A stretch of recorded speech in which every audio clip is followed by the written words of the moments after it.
But look, in the end of the day, my goal was always at the beginning of the season to try to win all Grand Slams. You know, I would definitely sign right away the paper if somebody told me you would win 3 out of 4 and play Wimbledon finals. There is a little regret that I didn't win the Wimbledon finals, but look, in the end of the day, I have so much more to be happier and content with than actually to regret something. So I'm gonna keep going, and I feel good in my own body. I still feel I got the support of my environment, of my team, of my family. Grand Slams, I have vocalized that in the last few years, have been always the highest goal and the priority of mine in the whole season. I don't play as much, so I try to, in terms of other tournaments, so I try to, prioritize my preparation so that I can peak in the slams. And yeah, these are the moments, and these are the kind of emotions that I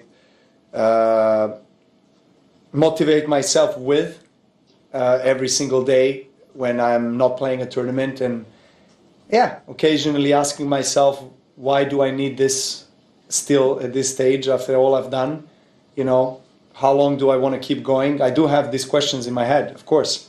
But knowing that I play at such a high level still and I win the biggest tournaments in the sport, yeah, I don't want to get rid of this sport, or I don't want to leave this sport if I'm still at the top, if I'm still playing the way I'm playing.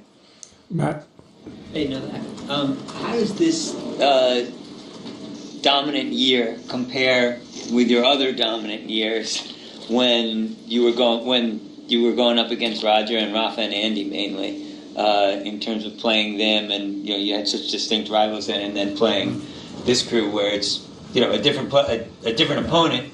Yeah, 4 times. Four times different opponent. You're right. Yeah, I mean it's different because the rivalries that I had with these guys were so strong and solid that it was a very high probability that I'll face either Roger or Rafa or Andy in the finals of a slam for most of those years when we were facing each other at the highest of the levels.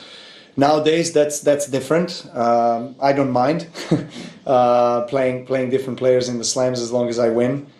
But I did play 3 epic matches with Alcaraz this year, and I think that's why there's a discussion or debate on the next rivalry. And I said all I needed to say in a positive way about Carlos. I do really mean it, and I think it's great that for our sport that we have another very good rivalry. I mean, I know he has also a great rivalry with Sinner, and you have Rune, you have these guys, you have, of course, generation of Zverev, Tsitsipas, Medvedev, these guys that are still at the top 5, top 10 in the world. So they're great players. I think judging by the attendance of people and all slams and, the kind of a hype that goes around the Grand Slams, tennis is still in a good place.